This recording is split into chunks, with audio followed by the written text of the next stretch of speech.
Mark Rogers TV with you as we continue to present our previews of the bowl games, which crank up on Saturday afternoon. We're just a few days away from 39 bowl games. Now, a particular little treat for us tonight is that we bring in Doug Hazard of 2 Cents Radio and also Gridiron History. So in breaking from the trend of just recapping these games, looking forward to previewing these games, we're going to talk some college football history here. So if you follow me at all, you understand that I love college football history and consider myself a bit of a history buff in college football, but nothing compared to this guy. So we bring in Doug to talk some SEC bowl history. Doug, appreciate your time here tonight. Thank you for having me on. All right, Doug. Well, of course, the SEC football tradition is about as illustrious as it gets. So let's just run this down. I know we talked about the Music City Bowl before we came on. So let's start there with LSU taking on Notre Dame, two very brand-name teams that are having down seasons this year at 7-5 and 8-4. But what can you tell us about the LSU Notre Dame series? Well, the LSU Notre Dame series is actually pretty evenly matched. Both teams have won 5 games each. So this will be the tiebreaker. The very first time these two teams met was in 1970. I was barely 5 months old at that point. Notre Dame actually defeated LSU in basically an epic defensive battle by a score of 3-0. They faced each other again the next year. Now, this is all regular season games. Everything is regular season until 1997. So LSU took on Notre Dame traveled to LSU in 1971, and LSU won that game 28-8. They didn't face each other until 1981, game that Notre Dame won. Then 1984, Notre Dame won that one. 1985, LSU won that one. 1986, LSU won that one. This is where it gets a little interesting. In 1997, LSU and Notre Dame battled each other twice in the span of about 43 days. One regular season game and one Independence Bowl game. So the first game was the 15th of November, 1997. Notre Dame won that one 24-6. And then 43 days later, December 28th at the Independence Bowl, LSU defeated Notre Dame 27-9. They took each other on in the regular season game in 1998. Notre Dame won that one, and then the last time these two teams met was in the 2006-2007 Sugar Bowl, which Louisiana won 41-14. Yeah, that's right. That was the matchup of Brady Quinn and Jamarcus Russell, who just a few months later were both snatched up in the first round of the NFL draft. Notre Dame was an undefeated football team for much of the season, ranked in the top 5 or 10, dropped a few games at the end of the season, went into the Superdome, and I believe that game was like 14-all before LSU put on the throttle and trounced the Irish in that one. All right, Doug, we've got another one for you here to look up. We got Miami taking on South Carolina. I know that if you really go back in history, although for some of our younger fans, of course, Miami being in the ACC and before that the Big East, South Carolina with the SEC since 1992. But prior to that, these are two old independents. So for those of you, again, who haven't watched college football for very long, there was a point in time from the 80s going backwards that there were a lot of independents running around like Notre Dame. There was Syracuse, Penn State, South Carolina, Louisville. Miami was a big independent, as well as Rutgers. So what do you have for us on Miami taking on South Carolina, both those teams at 6-6 this year? Well, see, here's the thing about most people tend to forget about South Carolina. You have an ex-ACC team taking on a current ACC team. South Carolina was the ACC from, I believe, 1953 through 1970. Something I want to double check that.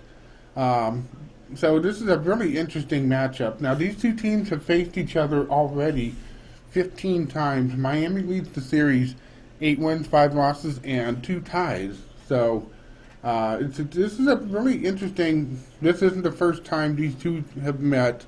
They've met consistently throughout their history. First game dates back to 1936, and then the last time that these two teams met was 1987. So it's been almost 20. It's been 27 years since these two teams have faced each other, but they have never faced each other in a bowl game at all. Yeah, a couple of schools that prior to the early 80s, very, very marginal football histories, but of course Miami kicked it in with that 83 national championship. South Carolina has been much stronger in the last 10 years or so under Steve Spurrier. And had some spotty performances before that. Yeah, so this is the thing that surprised me about South Carolina this year. They were actually, I believe, one of the top two teams picked to win the SEC East. And I'm sure we all remember when Texas A&M came into their house and just absolutely throttled them. Yep. The Gamecocks. I mean, that just blew everybody's mind away. This was a game that the Gamecocks were supposed to win, and for the Aggies to come in and basically treat the Gamecocks as Kyle North or Kyle East. That's just amazing. And then Miami has not been Miami the past few years. I don't want to take anything away from Al Golden, but I think Al Golden is the problem here. So, two fairly evenly matched teams. I'm actually very excited to see how South Carolina does this. They kind of regrouped a little bit at the end. They've done some changes. They've had a few player shifts. So it's a pretty evenly matched up, but I think I'm going to give the edge to South Carolina. Okay. All right, Doug, we'll go in chronological order here. So the next one I have on the SEC Bowl list would be at the Liberty Bowl in Memphis, which a long and illustrious football history there at the Liberty Bowl in Memphis. Of course, Bear Bryant coached his last game there in 1982 against Illinois. This is a matchup of the Big 12 and the SEC with West Virginia taking on Texas A&M. Mountaineers coming in at 7-5. The Aggies is 7-5 as well. And West Virginia bouncing back from a 4-8 campaign last season under Dana Holgorsen. I don't remember off the top of my head any football history between the Aggies and the West Virginia Mountaineers, Doug. And I can actually confirm that this is the first time that these two teams have met. And even though I'm an SEC guy, I am actually I am a huge fan of the West Virginia Mountaineers. I was actually cheering for them to join the SEC when Mike Sly brought in Texas A&M and Missouri. So this is actually a really good battle. If we remember earlier this year, West Virginia and Alabama played the Chick-fil-A kickoff game. And West Virginia came out really, really, really strong against the Crimson Tide, which shocked many people. I think it was more that the Crimson Tide didn't perform up to expectations rather than the Mountaineers getting credit for actually hanging tough with the Crimson Tide. So this is actually a really interesting matchup.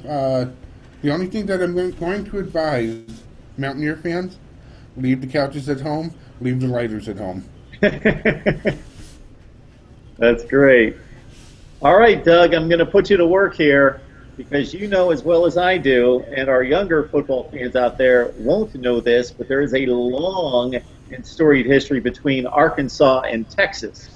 A couple old Southwestern Conference teams getting together at the Texas Bowl on December 29th. So we got Texas and Arkansas, a couple teams that are happy to be playing in postseason play after getting off to rough starts this year. So we've got a couple of 6-6 teams, again, that were storied traditions and powers in the old Southwest Conference before Arkansas moved to the SEC in 1992. And Texas, of course, a member of the Big 12 when the Big 8 formed along with the Southwest Conference. So Arkansas and Texas, Doug. This is actually one of the games that I will absolutely be watching come Monday. I'm going to be traveling. We'll get into this a little bit later, but I'm going to be traveling to the Music City Bowl, and I've already told my assistant that we must be in Memphis and checked into the hotel by 8 p.m. so I can watch this game. I've made no bones about it. I am a Razorbacks fan. That's what I got. That's what got me started in collegiate football. The series between the two, even though it's Texas leads the series 56-21, most of that battle is from, like you said, the SWC days. If you go back to the past 10 meetings, between the two programs. I believe it's a 5-5 split. It's been very evenly matched, including the absolute stunning upset in the 2000 Cotton Bowl Classic, where Arkansas handily dispatched Texas 27-6. As you said, these of all of the SEC matchups, this is probably the most historic and rivaled one of any of the SEC matchups. It's just, there's so much history between the two programs, and let me get this out there: Arkansas is not moving back to the Big 12. People, stop it. So this is going to be a really exciting matchup. You've got a coach that's transitioning from, you've got somebody that's following a legendary coach in Mac Brown and Charlie Strong. He's already made quite an impact. I know he's kicked off a lot of players off of his team. And you've got Brett Bielema, who had a 16-game SEC loss streak, the longest in the Razorback program history, only to turn around and shut out LSU and the Ole Miss in back-to-back weeks. Of the Ole Miss game, the Missouri game notwithstanding, Arkansas was very competitive pretty much every game this year. So look out. The Razorbacks are on a mission. I expect them to completely decimate the Longhorns. Decimate the Longhorns. I think Arkansas is going to win that game. I just see a slugfest and like a 17-13 Hogs win in that one. But decimation predicted by Mr. Hazard in that one. We talked about Notre Dame LSU, Doug. On that same night, as a nice little doubleheader for the SEC, Georgia takes on Louisville in the Belk Bowl on December 30th. Another game where I cannot come up with a game in the history of those two programs in facing one another. Of course, Louisville, long of the independent status as well, as we talked about with South Carolina and Miami just a few minutes ago. Louisville, of course, current member of the ACC since moving from the Big East Conference with the 1 year in the American Athletic Conference before they ditched that to go to more lucrative soil in the ACC. And for the Georgia Bulldogs, of course, perennial bowl team, long and illustrious bowl history. The one storyline this year is, of course, the former defensive coordinator at Georgia, Todd Grantham, going to Louisville to coach under Bobby Petrino, taking on Jeremy Pruitt of Georgia. So we got the Cardinals and the Bulldogs, Doug.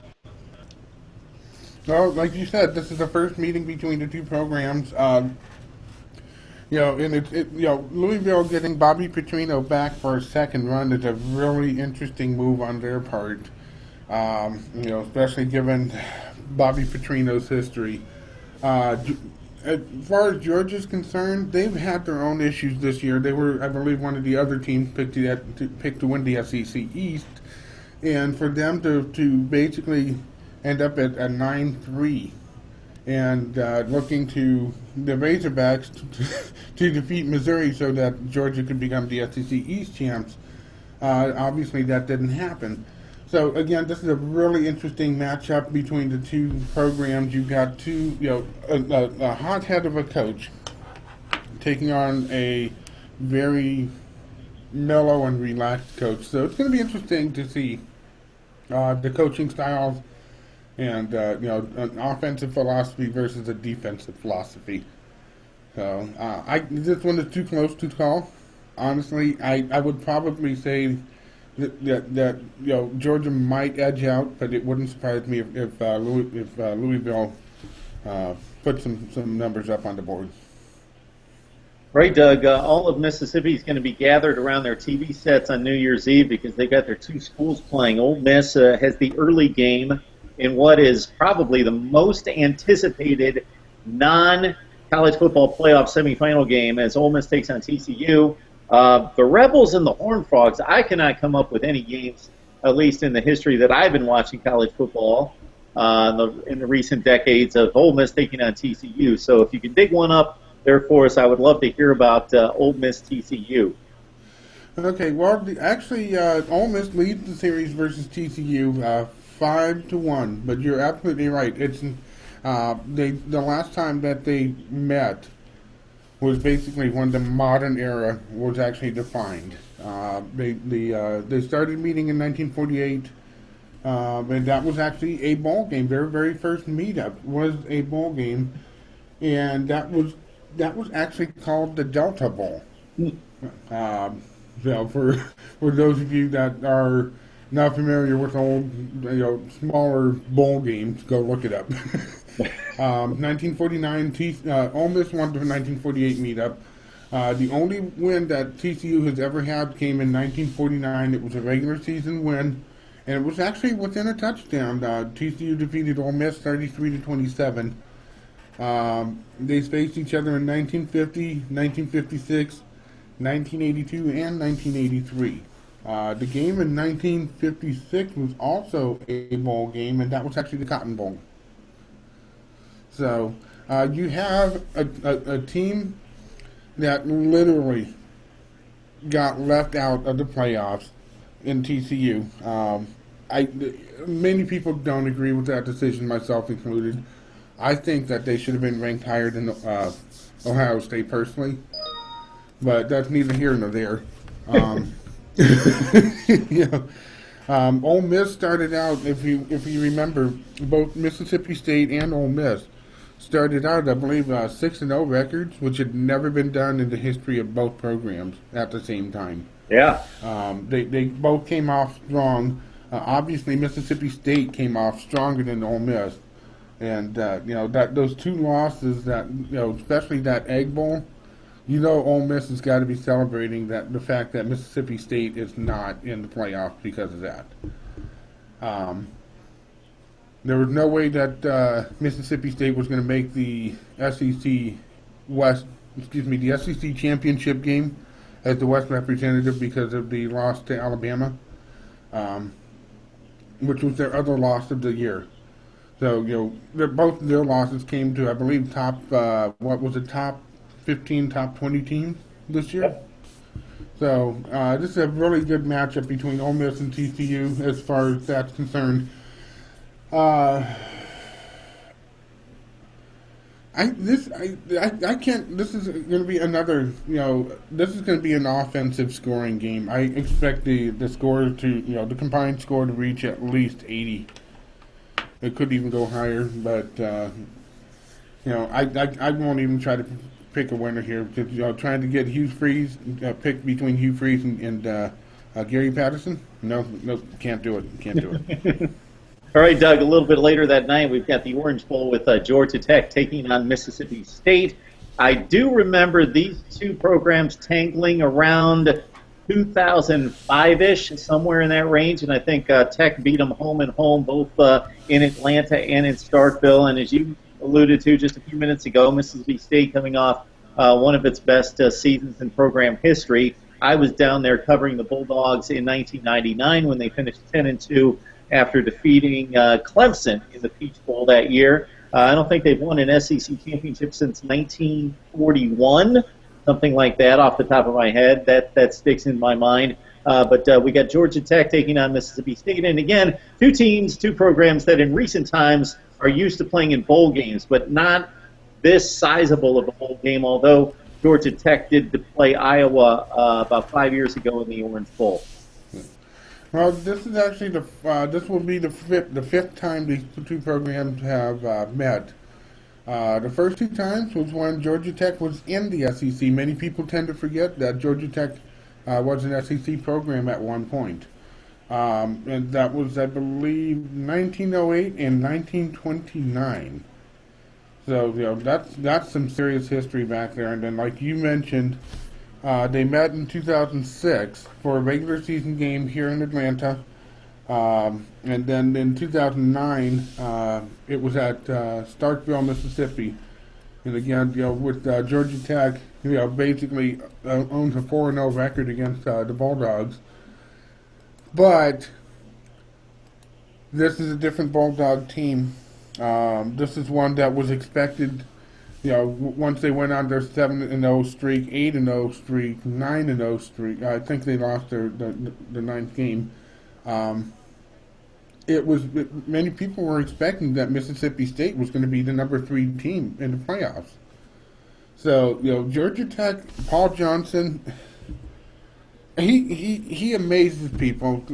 There's going to be years when he's got completely down and he can't get his system into place. The players are mad, the fans are mad, the media is making a mockery of him.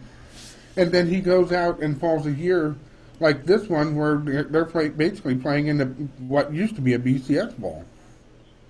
Georgia Tech has done a great job this year. They 10 wins, 3 losses. Obviously, they lost to Florida State. But, Georgia Tech's not consistent. And, again, with Mississippi State being who they are, they were on fire most of the season. So I'm giving the edge to Mississippi State, but I expect it to be within 2 touchdowns. All right, Doug, since the early to mid-'90s, the SEC and the Big Ten have hooked up in 2 Florida Bowl games at the what was the Citrus Bowl, then it moved to the Capital One. It's once again the Citrus Bowl, and also the Outback Bowl. And they've added on the Gator Bowl now, the Tax Slayer Bowl, over the past few years. So despite the Big Ten taking a downturn here in the last few years, these are big bowl games because regardless of what the Big Ten does on the field, these are by far the 2 richest conferences in college football. They put the most fans in the stands by far, the most eyeballs on the TV sets, and despite, again, the Big Ten being down for about 3 to 5 years, these are the most competitive games. If you look at the scores, the SEC is typically winning 2 out of 3, but they're very competitive games as they were last year with Nebraska defeating Georgia. LSU knocked off Iowa by a touchdown, and it was a very entertaining game between Wisconsin and South Carolina. So we go to one of these Big Ten SEC matchups with the Outback Bowl. You can look that one up for us. We got Wisconsin and Auburn, and I do remember a really good Wisconsin-Auburn game somewhere around, I'm going to say 2004, 2005, and I think the Tigers pulled that one out like 24-21, and that's my one recollection of Auburn and Wisconsin going at it. Yeah. Well, these 2 teams have met each other 3 times. The first one was in 1931, and that was the only regular season meeting. And your memory's actually pretty good. It's 2003. Auburn defeated Wisconsin 28-14, and that was actually the Music City Bowl, believe it or not. And then again in 2006, this was the Capital One Bowl. Wisconsin defeated Auburn 24-10. That's right. That was Barry Alvarez's last game at Wisconsin. They were a pretty sizable underdog and pulled off the upset against Auburn. Yep. I am actually getting some Georgia-Auburn versus Wisconsin games, I think, mixed up in my memory banks there. Two pretty good football programs have matched up here a couple times in the last 10 years. The problem with Wisconsin right now is, and we're actually going to cover this on tomorrow night's TCR. We've got one of our connections up in Wisconsin, Mike Jocks, who's going to be joining and hopefully helping us understand what the heck is going on with Wisconsin, with Gary Anderson leaving to head to basically a lateral job, if that, maybe even a step down to Oregon State. So, I think the players are going to be really upset. They may not have all of their focus. Gus Malzahn, once he turns on the gas, he doesn't let up. Don't expect this to, expect this to be a defensive game on Wisconsin's end, but Auburn being who they are, they're going to light it up on the scoreboard. So I expect Auburn to easily reach 30, 40 points without breaking a sweat. The edge I'm going to give to the Auburn Tigers easily, without any question. What do you think, they're going to win this game by 3 touchdowns? At least. Okay. It all depends on if Malzahn takes his foot off the gas or not. All right. I'm going to expect the Badgers to show up and show some pride in this one. Well, we can all hope, can't we? All right, Doug, another one of those SEC Big Ten matchups with Missouri and Minnesota. Now, the Gophers, if you're going to go back to the 60s, the 50s, the 40s, actually won national championships. And then they were way off the college football radar forever. And then Glenn Mason got them to bowl games, usually winning 7-8 games a year in the late 90s into the 2000s. And then Jerry Kill doing a nice job bringing Minnesota back to some respectability. They lost to Syracuse in a bowl game last year. They take on Missouri. Again, not a college football giant, but pretty consistent in postseason play in recent times. But I cannot come up with a Minnesota-Missouri game definitely off the top of my head. That's probably because the last time that these two teams faced, neither you nor I were around. These two teams have faced each other 8 times. Missouri leads the series 4 wins, 3 losses, and 1 tie. They started playing between 1943 all the way through 1970. So you're talking about two programs that have not met in 44 years. So Missouri is Missouri is Missouri. They win games they shouldn't, and they lose games they shouldn't. I can't say, I will say that ever since Gary Pinkel got rid of David Yost, that really seems to have changed their offensive philosophy, and they've gotten a lot better. Many people, myself included, were very surprised at the outcome for the Missouri Tigers this year. If you remember, they just came into the SEC 3 years ago, and many people were saying that Missouri was going to make the transition to the SEC a lot easier than Texas A&M, and we all saw what happened there. Texas A&M with Johnny Football completely shocked the entire SEC West, and Missouri just fell flat. Now the fortunes have flipped. Missouri has won the SEC East Championship back-to-back times now, years now. Minnesota. What can you say about Jerry Kill? I mean, he's done an amazing job with the Golden Gophers, and I know that the Gopher fans are absolutely ecstatic with the performance. Minnesota surprisingly did really well in the Big Ten this year. They finished with a very respectable 8-4. That just again. This is going to be another one of those matchups. It's going to be pretty evenly matched. I don't expect a super high-scoring game. I expect both teams to finish in the 20s. I'm not going to even try to pick a winner, though, because I think they're very evenly matched up. All right, our last, at least outside the semifinal, the playoff matchup between the SEC and the Big Ten, we got the Tech Slayer Bowl on January 2nd, because we'll save the best game for last, or at least the most important game. Iowa takes on Tennessee. The Hawkeyes have a pretty good run against the SEC in regards to playing a lot of games and competitive games. They handed Nick Saban his last loss at LSU in a bowl game in the Capital One Bowl. LSU, let's see. They played LSU last year. Of course, Iowa lost that one by a touchdown. Iowa they beat Florida one year here in the 2000s under Kirk Ferentz. They lost to Florida in another game. They crushed South Carolina about 5 years ago in a SEC Big Ten matchup. But against Tennessee, I remember a Peach Bowl game. I'm going to call it 1982, and I believe Tennessee defeated Iowa in that one. And that is my lone recollection of a game between the Vols and the Hawkeyes. They've actually faced each other 2 times. The series is actually tied up 1-1. The Peach Bowl is the one that you were thinking of in 1982, and then Iowa won that one. And then Tennessee won the regular, this was actually a kickoff classic, I believe, on August 30th in 1987. Regular season game, and Tennessee won that one by 1 point, 23-22. Huh. So you've got, just the fact that Iowa isn't a bowl game just kind of blows my mind. I mean, it's the Hawkeyes. When have they done anything that was? I'm going to take some beatings on this one. When have they done anything that was remotely relevant? I mean, they finished off at 7-5 this year.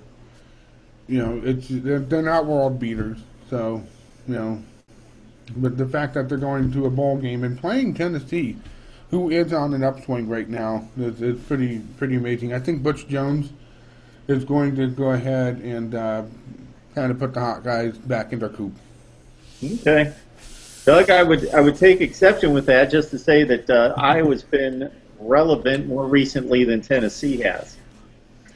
Well, if you look at the coaching fiasco at Tennessee, I mean, after Mr. Krispy Kreme Phil Fulmer left, you had Lane Kiffin, Mr. Hollywood for 1 year.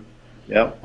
You had the Dooley experiment that was a colossal failure. People, from a media standpoint, Wes Rucker could confirm that Dooley was great with the media. He just couldn't get it done on the field.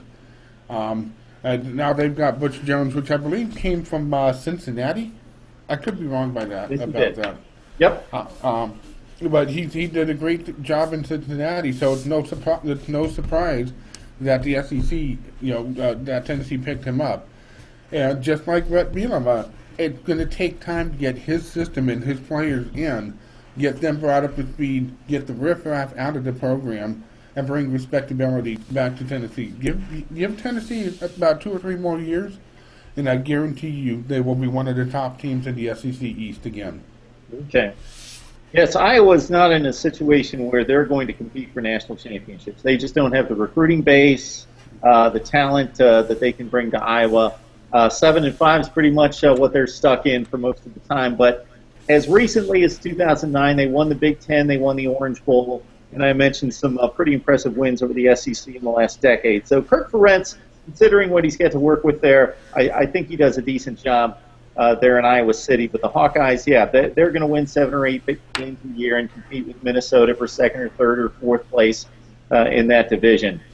All right, lastly, before we get to the Sugar Bowl matchup, we got to what could be a very forgettable game, although it could be entertaining, but it doesn't mean a whole lot, in the Birmingham Bowl with Florida taking on East Carolina. Now, I can go through a ton of Florida Bowl games throughout history, but I don't remember anything against East Carolina. The Gators come in at 6-5. Of course, they had 1 game canceled, and the Pirates at 8-4 in this one. Yeah, well, you know what? With the coaching change going on with the Florida Gators, I like the hire of gosh, I want to say Mike Smith, but I don't think that. I know that's not right. Jim McElwain.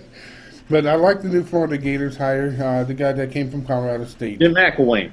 Thank you. I don't know. I guess Mike Smith, is the Falcons head coach, and he's kind of been on my mind. I think they're getting ready to do a change up in coaching here with the Falcons. So that's probably where that comes from. Jim McElwain has done an incredible job at Colorado State, but I believe he's not going to be coaching the Gators at their bowl game. East Carolina, though, they started off really strong. They started turning heads earlier in the season. Understanding that they do play in Conference USA, which hasn't really been known for its football prowess. I mean, look at Marshall's schedule for all of the complaining that we do about strength of schedule. Marshall had the easiest road to remain undefeated, and they still lost. East Carolina, though, again, 8-4, very respectable. They started off really strong. Not sure what happened at the end. And for them to end up at the Birmingham Bowl, I think that's more of an insult for them. I mean, they're happy to be going to a bowl game. And because it's relatively close to both, Birmingham's relatively close to both programs, I expect it to be attended okay. Although I did hear that the Florida Gators have had problems selling their ticket allocation. So, I have some opinions about who the Birmingham Bowl should have picked up, but I think that's another show for another day. Oh, yeah, I think I follow you there. And if anybody wonders what that would be, just check out Doug's Twitter handle at Barely Doug. So Doug Hazard was Twitter handle, if I can spit it out here. So Florida taking on East Carolina. Actually, the Pirates in the American Athletic Conference, the new conference here in the last couple of years, have moved over. And they look to be the team to beat there. They knocked off Virginia Tech. They beat somebody else pretty decent, North Carolina. And then they lost to South Carolina in a 10-point game. They've got Justin Hardy, one of the best wide receivers in college football, Shane Carden at quarterback. They lost their final game to Central Florida on one of the more bizarre plays you're ever going to see. So East Carolina's got the game in its hands. They've got like a 4-point lead, and they had the ball with 16 seconds left in the game. They had a fourth down play, so they didn't want to try a long field goal. They didn't want to risk a punt. So the quarterback ran around and he took a sack. So then Central Florida had the ball with like 12 seconds left, something in that range. They threw it out. They got out of bounds around the 50-yard line. Then they threw the Hail Mary, and East Carolina completely botched it and lost the game. So that was such a heartbreaker game for them. I watched the end of that. And I was so torn in that because, again, I'm a fan of Central Florida. For what they've done over the past couple of years, it's just been absolutely amazing. And their athletic staff and the social media, the people behind the social media accounts, fantastic people. East Carolina, though, when you're competing against Tobacco Road, Duke, North Carolina, NC State, South Carolina, Clemson. To have a little rinky-dink program like East Carolina, they'll be able to continue to do strong, even with some of the crazy coaches that they've had in the past, using weird alliteration. And I'm not sure that Mark would actually remember the famous dog and cat speech from a few years ago. I'll have to find that for him. East Carolina has done a fantastic job of getting their name out there. They're building their program up, very similar to how Central Florida is doing theirs. It's step by step, and they're not just going out and asking to earn respect. They're going out and getting that respect, and they're doing it right. They're doing it right. So with the coaching fiasco of Florida, and with how well East Carolina's done over the past few years, the Pirates are going to win this one. They will probably be the only SEC team to lose. Well, you're predicting 9 and let's see, it would be 11-1 for the SEC. 10-1, yeah. Yeah, I think they got 12 games. Do they have 12 games? I believe they've got 12. I think Kentucky and Vandy are the only two teams left out. No, you're right. You are right. I think we're going to do 9-3 or better overall. Okay. So, yeah, we got Florida, East Carolina. Again, the Pirates, they've scheduled well outside of conference, trying to do all the right things to build Now, Florida does lead the series, but keep in mind that this is essentially the same Florida team that lost to what was then an FCS team at home to Georgia Southern last year. So, again, Florida's going to lose games they absolutely should, and I think this is going to be another one. Okay, Doug. We wrap it up with the most important of the games. The Sugar Bowl game, the last game played on January 1st after the Oregon State Rose Bowl game with Ohio State taking on Alabama. So we've got college football royalty on both sides of the ball. The three games I remember here would be Alabama, Ohio State in the Sugar Bowl in '78. One of the first college football games I ever saw, and Bama annihilated Ohio State in that one. They played in a kickoff classic in '86, extremely close game in the Meadowlands. Bama won it 16-10, and then they played in the Citrus Bowl mid-'90s. Bama scored on a late touchdown with Sherman Williams taking in a swing pass from Jay Barker to break a tie with about 40 seconds left in the game to win that one. Two schools that obviously don't play very often, but two of the best in the history of the game. Bama, Ohio State. I'm actually very happy with, I'm not happy with Ohio State being in the playoffs. I mean, I've said this before. I know you've seen me say it on Twitter. I cannot overlook Ohio State losing at home to a 6-6 Virginia Tech. How do you do that? You've got one of the best programs in the nation. I don't care if it was early in the season. I don't care. You lost at home to somebody you were expected to defeat without question, and they lost. So for that very reason, if I was a playoff voter, Ohio State would have been out and TCU would have been in. That being said, I'm glad that Ohio State is taking on Alabama because Alabama will do their thing, handle business, and go 4-0 against Ohio State. Everybody's hoping for an Oregon Alabama matchup. We've got it this year. Yeah, I think that, I think Oregon's been traditionally the most overrated program in the country. This team, much better. I don't think they could beat either one of these teams myself. I don't think they could even beat Ohio State with a backup quarterback myself.